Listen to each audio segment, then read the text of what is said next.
Yan po guys, magandang araw po muli sa ating lahat. At another vlog po tayo and for today's video guys. So akin naman pong ipapakita sa inyo kung paano po kumuha or mag-process ng online PTT. So gagawin po natin, i-actual ko po talaga mismo sa inyo. Gagamit po tayo ng computer. So ipapakita ko po dun sa computer step by step kung ano po yung mga kailangan nating gawin. Ayan, so i-walk through ko po sa inyo one by one kung ano po yung kailangan natin gawin para makapag-filing tayo ng ating PTT online. Ayan, dun so since ito po ay online, ipapakita ko po sa inyo kung ano po yung portal link ng AAMD para makapag-apply po tayo ng PTT online. Ayan, so at the same time, so ipapakita ko na rin po sa inyo kung ano po yung mga requirements natin na kakailanganin. Okay, so in addition po dito po sa ating mga requirements, since ito po ay online at gagamit po tayo ng portal, so yung pagkakagawa po ng portal guys ay lahat po ng mga requirements natin kailangan po ay naka PDF format. Ayan, bago po natin siya i-upload kasi hindi po siya i-accept ng portal kung ito po ay hindi naka PDF. Ayan, so dito po sa ating vlog, ituturo ko po sa inyo kung paano po natin i-convert yung ating mga requirements into PDF format. Ayan, so lahat po yan malalaman po natin yan mamaya. Okay, so ang pagkuha po ng PTT ngayon guys, napaka-accessible na po siya kasi online na po. So madali na po siyang kumuha. So kung wala kang time mag-process ng iyong PTC4 dahil mas crucial po kasi ang pagkuha po ng PTC4. Actually naka-queue na po ako sa bucket list ko yan, yung PTC4. Iba-vlog din po natin kung paano kumuha ng PTC4. Pero but for now, i-compare po natin yung PTC4 sa PTT. So mas pinadali na po yung PTT. Mas madali na po talaga siyang kumuha in terms of price. Affordable po siya, hindi katulad ng PTC4 natin na medyo may kamahalan. So much better na po ngayon kasi para mawala po yung worry natin sa isip natin. Kasi baka mamaya dadali natin yung baril natin papunta sa firing range, wala tayong PTC4. So kumbaga yung worry natin sa isip natin na baka mamaya may sumita sa atin. So kahit sinabi ko nga sa inyo kanina, kahit na may lisensya po ang baril, kung wala po kayong permit to carry or kaya PTT, wag niyo po ilalabas yan kasi talagang sisitahin po kayo, huhulihin po kayo ng ating mga otoridad. Ayan, so napaka-accessible na po. Kung mahilig po ako pumunta sa firing range for practice, ayan, so ito po online processing ng ating PTT at napakamura niya po. So affordable po yung price, malayo po dun sa ating PTC4. Ayan. So panoorin lang po natin itong video na to at malalaman nyo kung ano po yung step by step process. Okay, so bago po tayo mag-proceed sa ating discussion dun sa ating pag-process or pag-file ng online application ng ating PTT. So discuss muna natin. So ano nga ba yung PTT? So ang PTT po ay permit to transport. Ayan, so may dalawang klase po yan guys. Yung ating PTT na individual at yung ating PTT ng sports shooting competition. Yun po yung mga shooting o sanction match na ating dinadayuhan. Okay, so since ito po gawin po natin para hindi po mas organized po yung ating pagkakadiscuss. So itong vlog natin na ito ay unahin po muna natin i-vlog yung ating PTT for individual. So another vlog po ulit, gagawa po ulit tayo ng another vlog para naman sa pagkuha naman ng PTT for sports shooting competition. So may magkaiba sila guys, may pagkaiba yon, maliban dun sa price, may mga ibang requirements pa na pagkaiba sila. Ayan, so konti lang naman pero for the sake of para ma-organize lang natin at hindi tayo magkakalituan, unahin muna natin yung pagkuha ng PTT for individual. Ayan, so ang PTT for individual, ano yan, let's say pupunta ka sa firing range, gusto mong mag-practice, yun po yung kukuha ka ng PTT individual or kaya naman yung baril mo dadali mo sa repair shop,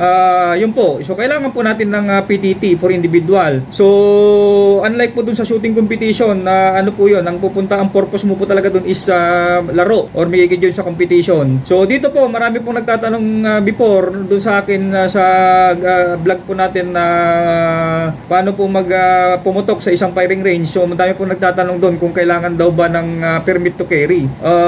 Of course guys, kailangan po ng kailangan po ng permit to carry, or pag wala ka pong permit to carry, yun po yung best solution na panandalian yung ating permit to transport. Okay, so kailangan mo talaga ng PTC4 or PTT pagka ita-travel mo yung iyong barrel. So ang PTT, pag nakakuha ka po ng PTT, kailangan po yung firearm mo po ay kailangan na ano po siya, mayroon po siyang lisensya, yung ating tinatawag na firearm registration, firearm registration. Okay, so yun po dapat para makuha na po natin siya ng PTT. So again, ang firearm kahit na lisensyado po yan, hindi mo pwedeng i-travel sa labas. Kaya ito po, buti na lang at napaka-accessible na po ngayon ang ating PTT dahil pwede nang kumuha online. Usually, ito po, nag-apply po ako ng PTT ko nung isang araw lang. So ito po, gagawin po natin ng vlog para makita po natin step by step. So i-walk through natin talaga sa computer para sa ganun hindi magkakalituhan, hindi lang sa screenshot. Kasi minsan pagka nag-vlog tayo ng screenshot lang, hindi on actual. So nakakalito rin yun. Lalo na ngayon sa technology world na tayo. So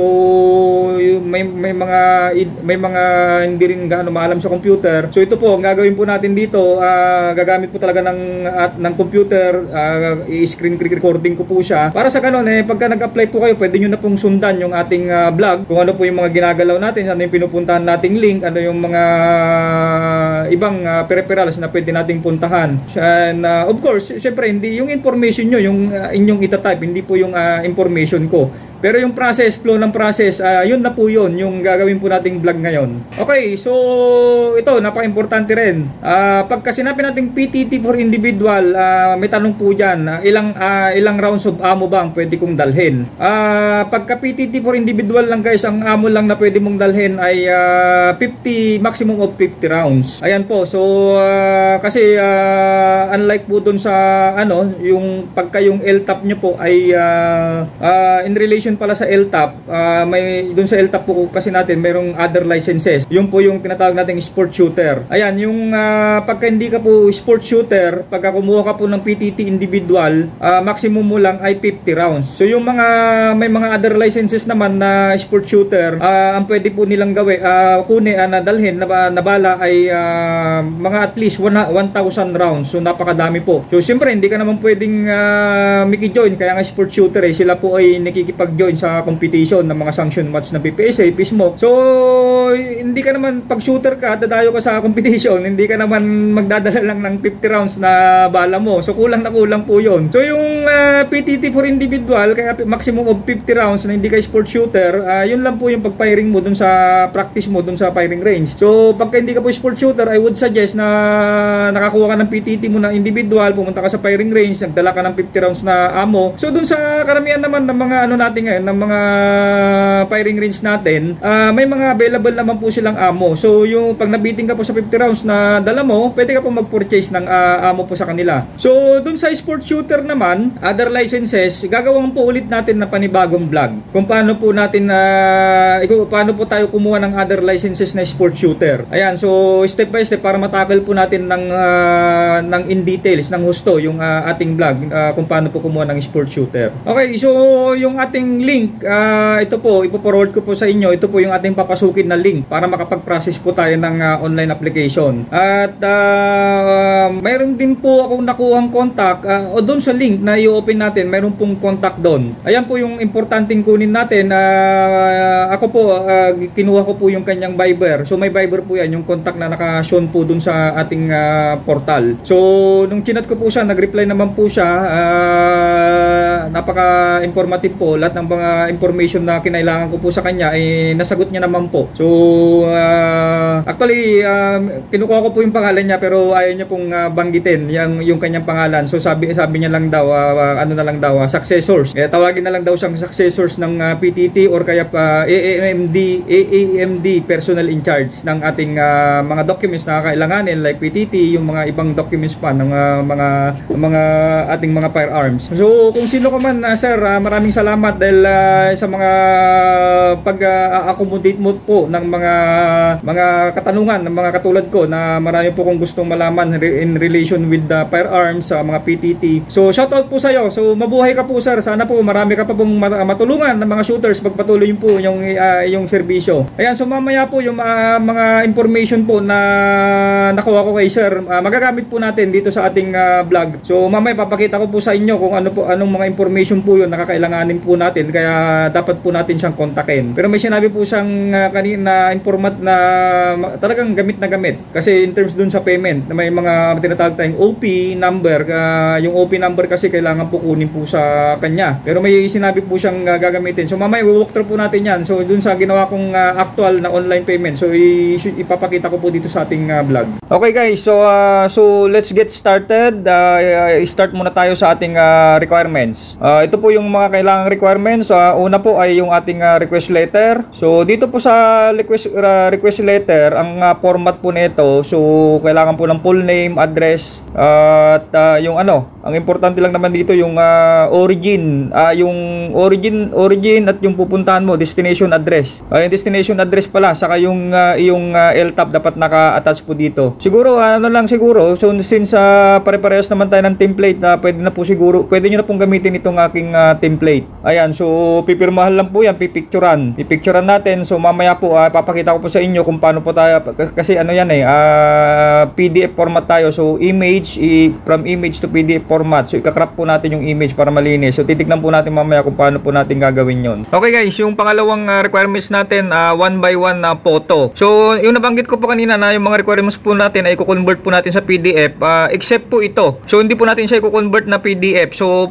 image talaga po siya. Tapos ang background mo po talaga ay white background at hindi po siya pwedeng selfie. So I would suggest na magpa-picture po kayo sa mga po talaga, picture shop. So ang purpose po nitong one by one photo, ito po yung gagamitin nila dun sa iyong makukuhang PTT license. Okay, yung ating pangatlong requirements, valid ID. So dito po sa ating valid ID, pwede po yung mga government ID natin, yung mga license, passport.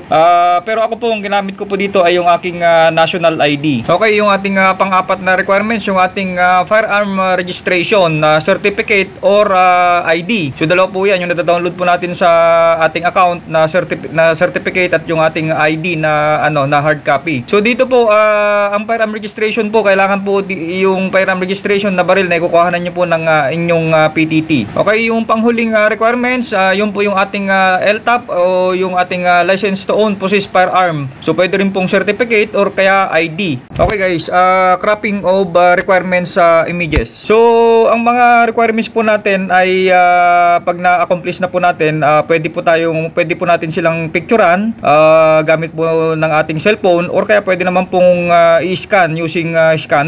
Pero I would suggest po, much better na lang po para mas accessible, gamitin na lang po natin yung ating cellphone. So pipicturean po natin yon. So mako-convert po siya. Pag napicturean po natin siya, magiging image po siya, JPEG. So make it sure po guys na readable po yung mga napicturean yung requirements nyo. So readable, ibig sabihin hindi po siya blurred, kasi pang mamaya dahil lang doon hindi po maaprubahan yung inyong PTT. So pag pinicturean nyo po, hindi po dapat magalaw yung cellphone nyo. At the same time, kaya ako po optional naman po tong cropping, kasi ang kaya ko lang naman pinakita sa inyo para naman malinis yung ating mga requirements. Ibig sabihin pag pinicturean nyo po kasi yung mga requirements, may mga kanto-kanto po na unnecessary na nakuha ng inyong camera. So ipapakita ko po dito yung ating cropping. So tatlong option po ang pwede natin gamitin sa pagka-crop. Mayroon po yung built-in ng ating Windows, yung po yung snipping tools, at yung pangalawa po yung ating paint na built-in din po sa ating Windows. Or kaya yung mga iba naman na pwedeng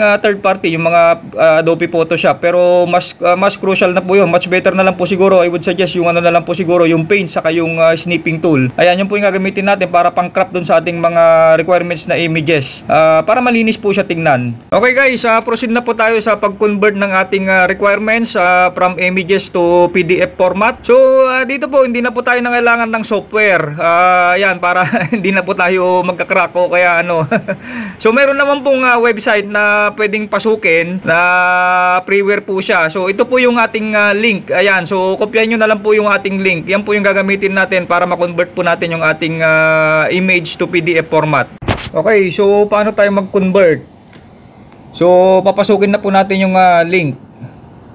Ayan, so pagka-open po ng ating link, makikita nyo po sa bandang baba, JPEG to PDF. Ayan, so mangyayari po, yung JPEG to PDF, i-upload na po natin yung files kung ano po yung i-convert natin. So hanapin po natin yung file na ating i-convert. So for me, ang una po i-convert ko ay yung aking request letter. Ayan. So image po siya. Then automatic po muna mag-a-upload siya. So pag na-upload na po yung yung files na i-convert mo, automatic po kino-convert niya na po siya. Tapos download, pagka may lumabas na download, convert na po siya converted na po siya sa PDF file. So i-open niyo po siya sa download file, i-rename niyo po siya para hindi po kayo malito pagka in-upload niyo na po siya dun sa ating portal na papasukin mamaya. Ayan, so i-rename niyo lang po siya. Okay, so sample pa tayo ng isa. So mag-upload ulit ako ng files. So hanapin ko yung aking i-convert sa PDF. So ngayon naman ay yung aking LTAP. Ayan, pagka-upload, uploading siya, then converting to PDF, download, converted na po siya. So download. Ayan, pupunta po tayo dun sa download folder. At pwede i-rename po natin siya ulit. Ayan, para hindi po tayo magkalituan pagka tayo po ay nag-upload na. Alam natin siya yung LTAP. Ayan. Okay guys, so after natin ma-complete yung lahat yung ating requirements, ma-convert natin sa PDF format. So good to go na tayo. So proceed na tayo sa ating online application ng ating PTT. So ito po yung ating procedure. Okay, so ito po yung ating link na pupuntahan. So actually ano po siya, Google Form. So kailangan po yung email na i-create nyo po ay created po siya as Gmail. Hindi po siya pwede sa ibang email like Yahoo, hindi po pwede yun. So kailangan po mag-create po kayo ng account nyo na Gmail. Okay, so once may Gmail na kayo, so proceed na tayo sa link. Okay, ayan. So ito po yung ano natin, yung link. Complete link natin. So pwede naman pong i-save yan para hindi po kayo mahirapan sa susunod kasi masyado po siyang mahaba. Then dito po makikita nyo po yung kanilang office hours saka yung contact number po. Yung sinabi ko po kasi sa inyo na kukunin po natin yan. Importante kasi may pwede po tayong humingi ng help sa kanya. So select services. So under po ng services, ito po yung pwede nating i-apply. So permit to transport, yung shooting competition, marami pa, yung dealer. So for now, focus po muna tayo sa permit to transport, yung sinasabi ko po sa inyo. So individual, so saka na po natin i-discuss yung shooting competition. So part 2 po natin yon. So for now, ito po muna yung permit to transport natin for individual. Ayan, so yung iba po siguro guys, hindi ko na po siguro i-discuss kasi mga ibang ano na po yan. Like yung dealer, hindi naman po tayo dealer. Siguro ano lang tayo, focus lang tayo sa mga kailangan po nating shooter. Okay, so proceed na po tayo sa ating purpose wherein yung permit to transport individual. Okay, so yan na po yung ating page for individual. So makapansin nyo po, yung Gmail ko po ay nag-automatic login na siya kasi nakalogin naman po ako previously sa aking Gmail. So just in case hindi man kayo nakalogin, kailangan nyo pong i-login manually. So Gmail po siya guys, Gmail. Gmail po ang kailangan nating email dito kasi ito po ay Google form.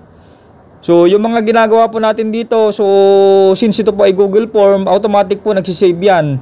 So next po natin, once na nakalagin na po tayo sa ating Gmail. Ayan, so yung susunod po dito ay name of licensee. Ayan, so dito po may format. So binibigyan ka po niya ng example. O ganyan daw po yung pwede mong gayahin. Ayan yan po yung format. So name of licensee wherein yung kukuha po ng ating PTT. So dito po sa next page, once na fill up mo na yung pangalan mo doon, so dito naman yung firearm information. So meron kang 3 firearm na pwedeng i-apply, pero sa akin naman po iisa lang. So nandiyan din po, may sample format din po siya. So yan po yung gagayahin mo. So hindi po siya ganong kahirapan. Like for example, yung format, kind, make, model, caliber. So sample niya, pistol, arms score, etc. So sa akin po, yung aking pistol na metrilyo. Ayan, so kind, pistol, make, metrilyo, yung model niya is prestigious. Tapos yung caliber. Dito po sa may second firearm, since isa lang po yung firearm dadalhin ko, nakalagay naman po dyan. So pagka wala ka na daw pong dadalhin na ibang firearm, yung second saka third, ilagay mo daw po sa kanya ay NA. Wag mo po siyang ibablank. I-type mo po dapat yung NA para i-accept niya po. Otherwise, mag-e-error po siya.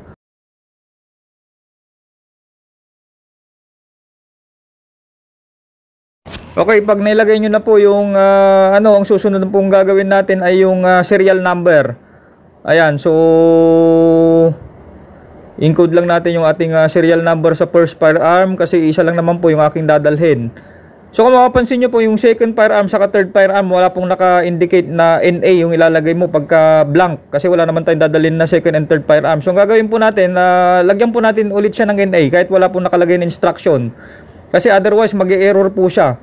So ganun din po dito sa ammo. Ayan, so yung ammo na dadalhin ko yung first firearm ay nilagay ko 300. So yung second and third, wala din po nakalagay na instruction. So pagka wala ka po nilagay na rounds of ammo dyan, mag-error po ulit siya. So mag-assume na lang po tayo, ayan, nag-error po siya oh. So this is required. So lagay lang natin, maglagay lang tayo ng dito sa serial na number na second firearm. Maglagay lang po tayo ng NA, tapos dun sa ammo naman, lagyan lang po natin ng ng number of rounds din. Ayan, so nag-error. Lagay lang tayo ng ng NA. Okay, dito naman po yung route. So yung point of origin mo, destination, saka yung purpose of transport. Ayan, so point of origin mo, kailangan po doon po naka-address mismo yung firearm kung saan po siya magagaling. And then destination, dito po sa point of origin, since two-way po kasi papunta sa kapabalik. So papunta sa kapabalik, two-way po siya. So lalagyan nyo po ito. Ayan, isi-search ko muna ng aking destination kasi yung destination kailangan po ay complete address. Complete address po dapat yung ilalagay nyo sa destination. Hindi po nila aprobahan pagka hindi po yan complete address. So destination, so pupunta ako sa firing range na Bacolod Megadike, ilalagay ko yung kanyang complete address. Ayan, so sa Pampanga Bacolor siya, Bacolor, Pampanga. Okay, tapos yung ating purpose o yung ating practice firing, so pwedeng repair, transport to residence. Ayan, so dito kadalasan natin ginagawa practice firing para i-carry natin yung ating baril papunta sa firing range. So dito po, yan nga po yung sinasabi ko kanina, lalagyan mo ng vice versa kasi two-way po. From yung sa bahay mo papuntang firing range, syempre yung firing range to pabalik. Hindi ka pwedeng kumuha ng one way. So mamaya, ayan, babayaran po natin ng dalawa yan kasi 200 po ang one way. So magiging 400 po yan kasi magiging two-way po siya.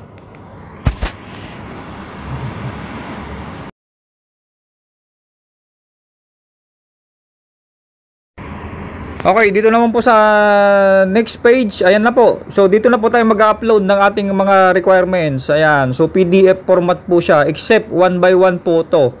So image po yung photo, yung diniscuss po natin kanina.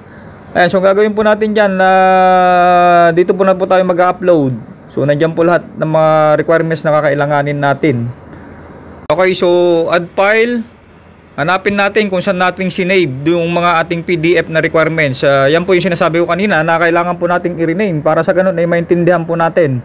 Alam natin kung ano yung ina-upload natin. Baka mamaya magkabali-baliktad. Okay, so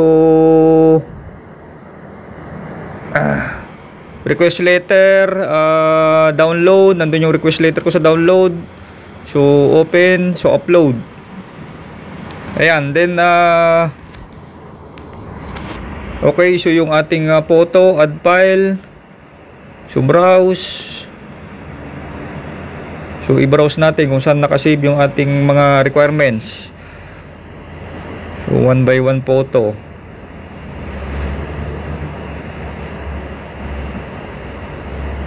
So hindi po siya naka PDF format. Yan po ay naka image. Okay. Okay, so valid ID of licensee. So ito po ay naka PDF format. Yung kinonvert po natin kanina. Okay. Tapos yung ating firearm registration. Firearm registration. Okay, tapos yung ating LTAP ID. Okay, so browse. Ayan, pagka na-accomplish na po natin yan, pag na-complete na po natin yan, click next. Tapos dito po ang susunod po yung payment natin. So ang payment, meron po tayo ditong transaction na reference number, OP number, at yung ating payment option. So yung payment option natin, syempre online na rin tayo para hindi na hassle. So online, e-payment. Tapos yung ating proof of payment receipt. So pag nagbayad na tayo, may receipt tayo. So kailangan po natin i-convert yun din na PDF. So mamaya gagawin po natin yan. So i-discuss po natin kung ano po yung nandito, yung OP number, yung pinaka-importante. Okay guys, itong page na to, babalikan po natin ito. So kailangan po muna natin na magbayad. So i-tutor ko po sa inyo kung paano po magbabayad. Then babalikan po natin itong page na to kasi kung makikita nyo po ay proof of payment receipt. So kailangan na may upload po natin siya. So i-convert, pag nakabayad na po tayo, meron na tayong proof of payment, i-convert po natin siya sa PDF, i-upload po natin siya dito. Saka yung ating reference number. So balikan po na natin itong page na to at mag-proceed po muna tayo sa payment.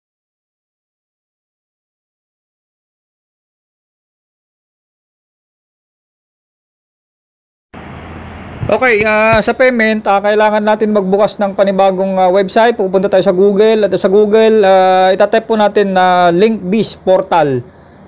Okay, yung Linkbiz Portal, makikita nyo po, Land Bank of the Philippines. I-click nyo po yon, yung Land Bank of the Philippines. Tapos, click Pay Now. Okay, so tapos dun sa may merchant name. So, i-type nyo po, Philippine National Police. So, Philippine National Police. Okay, so click continue. Okay, so pag continue, click nyo po yung permit to transport. Tapos yung payment option, ako po, gagamit po ako ng BPI. So, check nyo lang po yung mga other option. So, yung amount po na babayaran natin ay 400. 400 kasi 200 po. 200 po ang one way is 200 pabalik. So, two way 400. So, yung pangalan po natin nung kukuha ng PTT. Tapos dito po yung ating OP number. Okay, guys, i-discuss po natin in details itong OP number. Itong OP number po, ito po yung crucial. Kasi hindi po tayo makakabayad sa Land Bank ng AMD ng Philippine National Police pagka wala po tayong OP number. So, number 1, ang OP number ay kinukuha po dun sa contact natin sa AMD. Yung po yung nakita nating contact number sa page kanina, sa link na pinakita ko sa inyo. Wherein may Viber nga po yun na na-mention ko kanina. So, siya po yung kachat ko sa Viber. So nagtanong ako sa kanya, bali sabi ko, sir, nag-a-apply po ako ng online ngayon, online PTT. So kailangan ko po ng OP number. So ang nangyari po doon, nagbigay po siya ng OP number. Ayan, so tapos nagtanong po ako. So nagtanong po ako sa kanya, nag-chat po ako sa kanya. Every time po ba nakukuha ko, sir, ng PTT, ay kailangan ko po ng OP number kasi hassle po ako sa kanya dahil lang shooter ako madalas akong kukuha ng OP number. So nag-reply po siya. So sabi niya po, actually po pwede po ilagay PTT sa field ng OP number. Tapos sabi niya po, ako naman po yung processor ng PTT. So siya na daw po bahala. So ang gagawin po natin, so ganun na po siguro. So para hindi po tayo hassle na kumukuha po ng OP number na every time na kukuha tayo ng PTT. So ilagay na lang po natin dito sa field ng OP number na PTT. Ilagay natin kasi siya naman daw po ang makakakita nun. So automatic po, alam na po niya na PTT po yung ating binabayaran. Ayan, so yun po yung pinaka best way na answer na natuwa ko galing sa kanya kasi nga para hindi na masyadong crucial, hindi na hassle na every time na kukuha tayo ng PTT ay i-chat po natin siya, kukontakin po natin siya. So hindi lang naman po tayo yung kanyang customer. For sure, maraming pong shooter ang customer ni sir. So, mas better. So, yung OP number po natin, wag na po natin siyang kukulitin. Wag na po natin kukulitin yung AMD. Ilagay na po natin PTT sa field po ng OP number. Okay, ang susunod po dito, i-type nyo po yung CAPTCHA. Ayan, yung makikita nyo pong mga letters number. Ayan, then click continue. Okay, so ito na po yung ating next page. Makikita nyo po dyan yung payment summary, transaction details. Ayan, saka yung ating OP number na PTT, yung charge po natin na 17 pesos pagka sa online. So 417 pong babayaran natin, then click submit. Then dito po, ready for payment na tayo. Okay, so itong page na to, so since BPI yung aking clinic kanina, so mayroon tayong tatlong option. So pwede tayong magbayad ng scan QR code, receive one-time PIN, o kaya yung ating login to online banking. So screenshot muna natin to guys para makuha natin, masave din natin yung ating reference number. I-save lang natin para to make it sure. Okay, so ang pipiliin ko po sa akin, for me, ay login to online banking kasi meron akong online banking ng aking BPI. So, ayan. So, select your bank. Marami namang bangko dyan. So, Bank of the Philippine Islands. So, continue.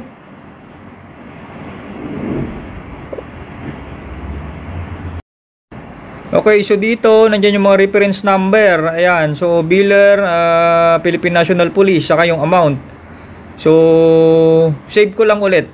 So, sinisave ko lang ulit bawat transaction para sigurado. Ayan, para meron din akong backup logs just in case na may nangyari sa online. So, pay now.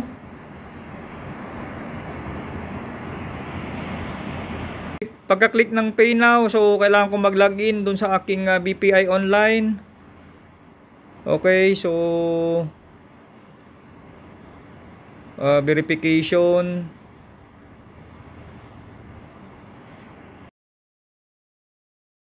Okay, so ito na yon.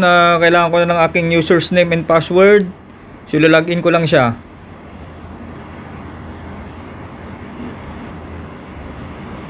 Yeah, password, login.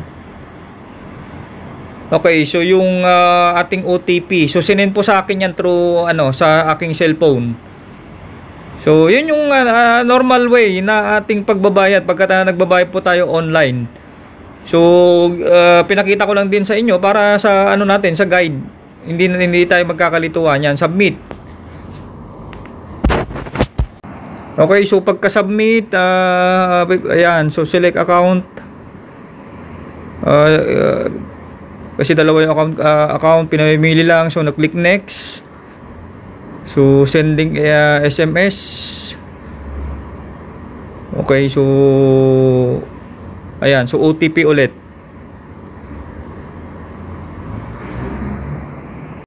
Okay, so yung PIN forwarded din sa aking cellphone. So, verify PIN, verifying PIN. Okay, so please wait, window will close. So redirect the bank. So okay na yon. So mag-i-email po siya guys. Okay, so successfully paid na tayo. So automatic ni redirect niya po yung proof of payment, yung email na naka-register po dun sa inyong bangko na ginamit po sa pinambayad po natin online. So, doon ko na po na-receive itong proof of payment. So, ang next po natin dito guys, ito na po yung ating proof of payment. I-convert na po natin ito sa ating PDF format. Okay, para ma-convert lang natin siya sa PDF, kailangan muna natin siyang i-JPEG. So, clean-up ko po siya, ginamitan ko po ng snipping tools. So, clean-up ko po yung proof of payment natin to para ma-save siya as JPEG. Then, pag na-save na po yan na JPEG, saka po natin siya i-convert na PDF. Okay, so i-convert na natin yung ating proof of payment sa PDF format para ma-upload na po natin siya. So, in-open natin ulit yung ating converter na JPEG to PDF. So, upload files. Upload files. Then, hanapin lang po natin yung ating proof of payment na naka-JPEG. Okay, so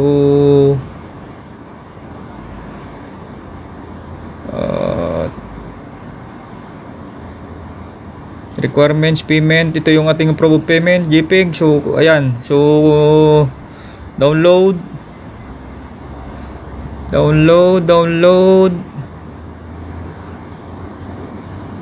Okay, so na-convert na po natin sa PDF. So, balikan po natin yung ating previous page kanina na naiwan.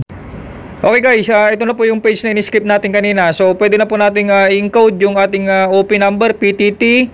At paki-include na lang po yung reference number. Na-forgot ko po i-encode dyan. So, then payment option natin, online payment tapos yung proof of payment receipt natin. So, pwede na po natin i-browse yung kinonvert natin na PDF na proof of payment natin. So, proof of payment. Okay, so uploading. Ayan, so next. Okay, so pagka next po natin, ayan, so parang i-double check niya lang po ulit yung mga na-encode natin. So email, make it sure na yung email na ginamit natin ay Gmail at kasi dyan po masisave yung ating mga information na na-encode. So click next. Ayan, so ayan lang po, ulitin niyo lang po yung process, parang double checking lang po yung mga na-encode natin previously. Okay, so click next. Ayan, so double check nyo lang din para sigurado na hindi tayo nagkamali ng mga in-encode natin. Okay, so yan yung mga number of rounds na kailangan, hindi po natin siya blinank. So click next. Okay, so point of origin yung kanyang address. So vice versa, yung destination natin is Bacolod, Megadike. So nakalagay din po sa kanya. Ino-note nyo po vice versa dapat. Ayan, kasi para hindi na po tayo mag-file ng isang application pa. Okay, so click next. Okay, yung ating mga attachment. So double check kung na-uploaded po siya lahat para hindi pabalik-balik yung ating application. Ayan, so yung transaction reference kulang po. Yung po yung sinasabi kong idagdag nyo kasi nakalimutan ko. So click next. Then yan na po yung pinakahuli. So yan, so ano natin, submit na natin. Pwede na natin siyang i-submit. So basahin lang natin yung please read nakalagay dito. So submit.